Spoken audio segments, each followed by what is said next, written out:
Namaku Intan. Aku mahasiswi tingkat akhir di salah satu universitas di daerah Dago. Pengalaman yang akan aku ceritakan malam ini adalah tentang salah satu pohon yang ada di kampusku.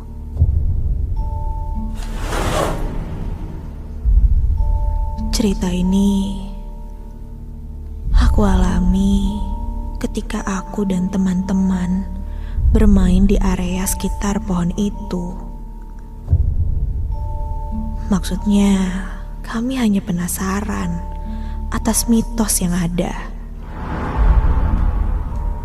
Selain itu, aku dan teman-teman pun termasuk orang-orang yang menyukai cerita seram dan tak jarang mengunjungi tempat-tempat misteri yang ada di kota Bandung. Awalnya biasa saja.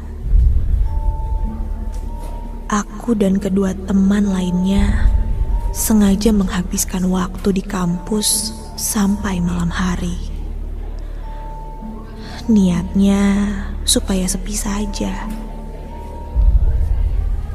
Dan setelah malam tiba, benar saja. Kondisi kampus jika malam hari memang sangatlah sepi.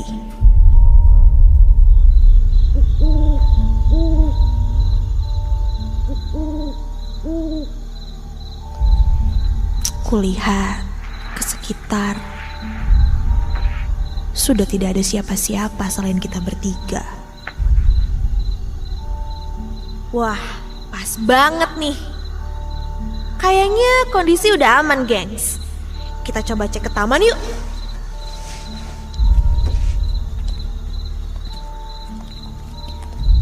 Sesampainya di area taman, kulihat lagi, memang sudah sepi sekali. Kami memutuskan untuk duduk di salah satu kursi yang ada di taman. Sambil mengobrol, pembicaraan pun awalnya biasa-biasa saja. Hanya saja,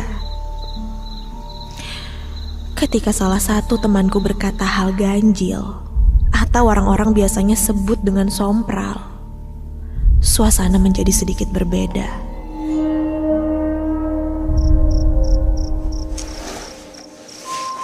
Gue yakin deh, kalau kita bertiga gini, hantunya nggak akan muncul. Gimana kalau salah satu dari kita uji nyali aja di sini? Hah? Apaan sih lu? Kita kan di sini niatnya nggak uji nyali sendiri, cuma ngecek-ngecek doang kan? Ketika temanku berkata sompral seperti itu, kurasakan udara mulai berubah. Yang tadinya dingin, kini terasa panas sekali. Dan rasanya ini kurang wajar. Kulihat jam hampir menunjukkan jam 12 malam. Memang sih, kami sengaja di sini untuk membuktikan mitos yang ada di pohon ini. Konon katanya, di sini penunggunya seorang kuntilanak. Dan biasanya akan menampakkan dirinya ketika memasuki jam 12 malam.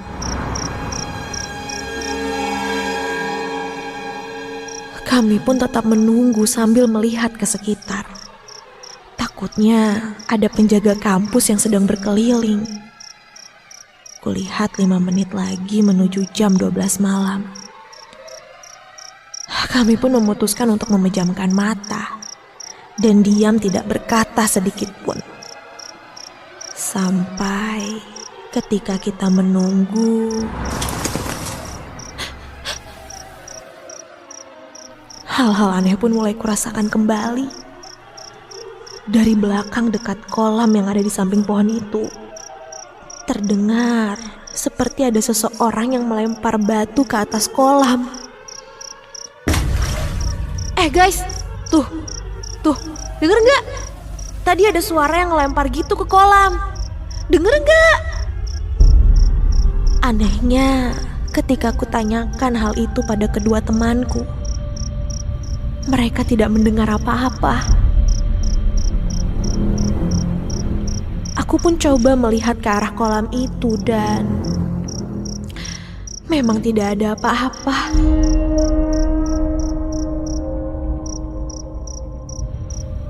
Dan 10 menit setelah itu, salah satu temanku berbisik.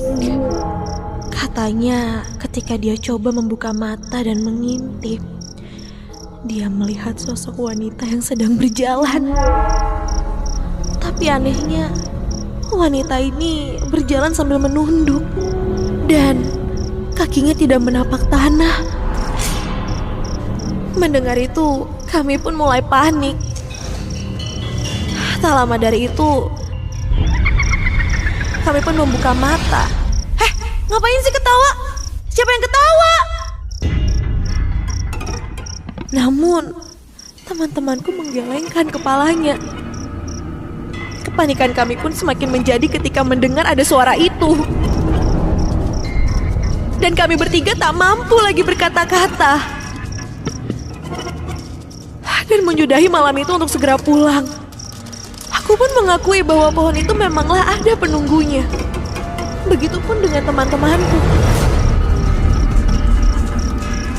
Singkat cerita, aku pun langsung pergi ke parkiran dan menyalakan mobilku.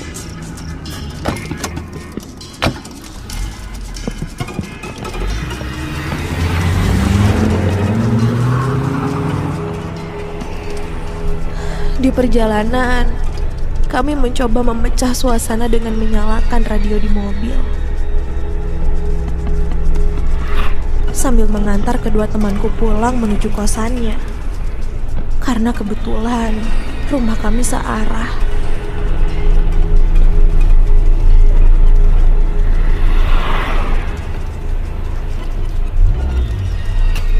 Guys, udah nyampe nih.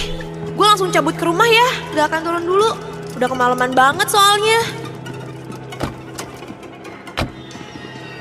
Setelah berpamitan, aku langsung menancap gas untuk segera sampai rumah.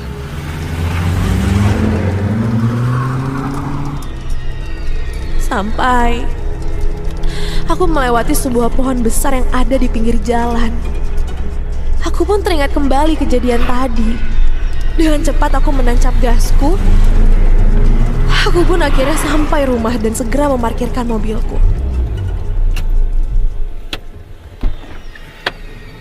Namun, baru saja aku akan turun,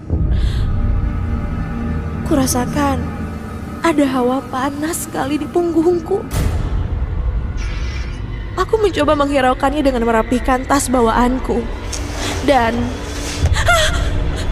sebuah tangan terasa memelukku dari belakang. Dan ketika kulihat di spion mobilku, astaga! Sosok wanita telah duduk di jok belakang mobilku ini. Memakai baju merah dengan muka pucat, kurus, dengan bola mata yang putih dan tersenyum kepadaku. Ikut ya. Sontak dadaku sakit. Nafasku sesak.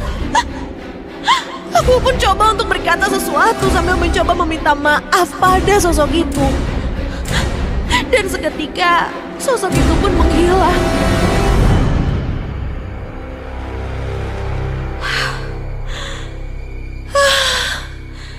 Aku bisa kembali bernafas. Aku langsung lari terbirit menuju kamar orang tuaku untuk membangunkan mereka. Dengan terbata-bata, aku langsung bercerita. Kepalaku langsung pusing saat itu, dan badanku benar-benar lemas. Aku pun tidak sadar lagi saat itu.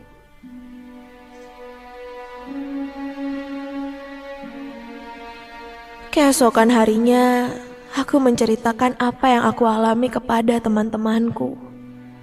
Dan mereka pun ternyata mengalami hal yang sama denganku. Namun bedanya, mereka berdua didatangi sosok itu di dalam mimpi. Bukan sepertiku yang melihatnya secara langsung.